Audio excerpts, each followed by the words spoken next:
소아심장병. 이 단어를 들으면 어쩐지 가슴이 철렁 내려앉고 좀 슬픈 느낌이 들죠. 그런데요, 오늘 이 이야기는 비극이 아니라 현대의학이 써내려간 가장 눈부신 성공 스토리 중 하나로 기억될 겁니다. 네, 정말 그랬습니다. 불과 한 50년 전만 해도요, 선천성 심장병 진단은 거의 사형 선고나 다름없었어요. 희망이라는 단어 자체가 사치였던 아주 길고 어두운 터널 같은 시절이었죠. 자, 그럼 궁금해지잖아요. 대체 어떻게 그 저주 같았던 병을 이겨낼 수 있었을까요? 바로 이 질문에서부터 오늘 우리의 이야기가 시작됩니다. 그 절망을 희망으로 바꾼 놀라운 여정. 지금부터 저랑 같이 한번 따라가 보시죠. 우선 과거로 잠깐 돌아가 볼게요. 우리가 얼마나 높고 거대한 벽 앞에서 싸워왔는지 그걸 먼저 알아야 지금의 기적이 얼마나 대단한 건지 더 와닿을 테니까요. 바로 이 숫자입니다. 90%. 이게 바로 기적의 숫자예요. 오늘날에는요, 선천성 심장병을 갖고 태어난 아이 10명 중에 9명 이상이 무사히 어른이 됩니다. 불치병이 아니라 관리하면서 함께 살아가는 병이 된 거죠. 와, 정말로 운명이 세상이 완전히 바뀐 겁니다. 자, 그럼 대체 어떻게 이 90%라는 기적 같은 숫자가 가능해졌을까요? 그 비밀을 풀기 위해 이제 의료혁명의 가장 핵심적인 부분으로 들어가 보겠습니다. 조금 복잡하게 들릴 수도 있는데 걱정 마세요. 제가 핵심만 딱딱 짚어서 알려드릴게요. 일단 선천성 심장병은 크게 두 종류로 나눌 수 있어요. 핵심은 피가 산소를 충분히 머금었느냐, 그리고 어디로 새느냐, 바로 이거거든요. 비청색증형은 피가 파랗게 보이지 않는다는 뜻인데 심장 왼쪽에서 오른쪽으로 피가 새는 거예요. 이건 산소가 충분한 피가 새는 거고요. 반면에 청색증형은 말 그대로 몸이 파래지는 건데 산소가 부족한 피가 폐를 그냥 쌩 하고 지나쳐서 온몸으로 바로 가버리는 거죠. 훨씬 위험하겠죠? 비청색증형의 대표적인 케이스가 바로 이 세 가지예요. 심실 사이에 구멍이 뚫린 심실중격결손, 심방 사이에 구멍이 난 심방중격결손, 그리고 아기가 엄마 뱃속에 있을 때 쓰던 혈관이 안 닫히고 계속 열려있는 동맥관 개존증. 이름은 어렵지만 원리는 비슷해요. 전부 심장이란 폐가 쓸데없이 일을 더하게 만들어서 과부하가 걸리게 만드는 거죠. 청색증형 중에서 가장 유명하고 또 악명 높은 게 바로 이 팔로사증후입니다. 이건 문제가 하나가 아니라 4개가 아주 복잡하게 얽혀 있어서 훨씬 까다로워요. 그리고 제일 무서운 건 아이가 막 울거나 밥 먹다가 갑자기 산소 공급이 뚝 끊기면서 새파랗게 질려버리는 무산소 발작, 이른바 텟스펠이 올 수 있다는 거예요. 생각만 해도 아찔하죠. 정말 1분 1초를 다투는 응급 상황인 겁니다.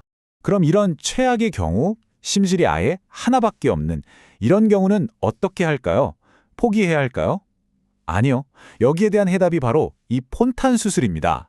이건 정말 의사들이 심장의 배관 시스템을 완전히 새로 짜는 거라고 생각하시면 돼요. 온몸을 돌고 온 피가 심장을 아예 거치지 않고 폐로 바로 연결되는 길을 새로 만들어주는 거죠. 정말 대담하고 기발한 아이디어 아닌가요? 이게 바로 기적을 만든 수술 중 하나입니다. 자, 지금까지는 좀 딱딱한 의학 얘기를 했는데요. 이제부터는 진짜 가슴 뜨거워지는 이야기를 해볼까 합니다.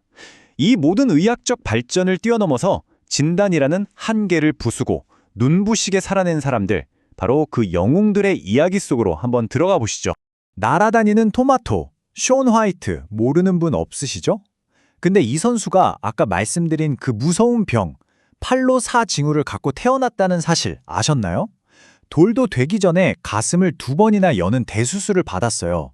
그런데 그런 사람이 심장과 폐가 터질 듯이 힘든 스노보드 종목에서 올림픽 금메달을 3번이나 땄습니다. 와, 이건 진짜 인간 승리 그 자체죠. 그가 했던 이 말이 모든 걸 설명해 주는 것 같아요. 저는 그냥 날고 싶었어요. 내 몸이 어떻다는 현실적인 한계보다 저 하늘을 날고 싶다는 그 순수한 열정이 모든 걸 이겨내게 한 거죠. 우리의 영원한 터미네이터, 아놀드 슈워제네거도 예외는 아닙니다. 이분도 평생을 심장병과 함께 싸워왔어요. 심장 판막이 남들은 3개인데 태어날 때부터 2개뿐이었던 거죠. 그래서 평생 여러 번 수술을 받았고 최근에는 아예 심박동기를 달았어요. 그러면서 자기는 이제 진짜 기계가 됐다고 농담을 하더라고요. 이런 유머와 긍정적인 태도가 정말 대단하지 않나요? 그리고 이런 승리의 이야기는 유명인에게만 있는 게 아닙니다. 유전병의 아픔을 딛고 다른 아이들을 돕는 농구 영웅 한기범 선수도 있고요. 폰탄 수술을 받고 꿈에 그리던 로봇공학자가 된 우리 이웃도 있습니다. 또 어떤 작가는 건강을 되찾은 느낌을 손끝에 꽃물이 드는 것 같았다는 아름다운 문장으로 표현하기도 했죠. 모두가 각자의 자리에서 싸워 이겨낸 위대한 승리자들입니다. 자, 이 사람들의 이야기를 듣다 보면 이런 생각이 들어요. 이제 의학의 목표는 단순히 살려내는 것에서 끝나는 게 아니구나. 그렇다면 그 다음은 뭘까요? 우리는 어디로 가야 할까요? 보통 생각하기에 남들보다 출발선이 훨씬 뒤에 있었으니까 더 힘들게 시작했으니까 인생도 좀 덜 행복하지 않을까? 그렇게 생각하기 쉽잖아요. 그런데요, 최근 연구 결과는 우리의 이런 편견을 아주 시원하게 깨부셔줍니다. 바로 이 심리사회적 역설이라는 개념인데요. 이 그래프를 좀 보세요. 되게 흥미롭죠? 복잡한 심장병을 앓았던 성인들이 신체적인 건강 점수는 당연히 일반인보다 좀 낮아요. 그런데 심리적인 행복감이나 가족과의 유대감은 오히려 더 높거나 비슷한 수준으로 나옵니다. 이걸 외상후 성장이라고 부르는데요. 어릴 때부터 죽음의 문턱을 넘어오면서 생명이 얼마나 소중한지 온몸으로 깨달은 경험이 역설적으로 이들을 정신적으로 훨씬 더 단단하게 만들어준 거예요. 자, 이제 오늘 이야기의 마지막 퍼즐 조각들을 맞춰볼 시간입니다.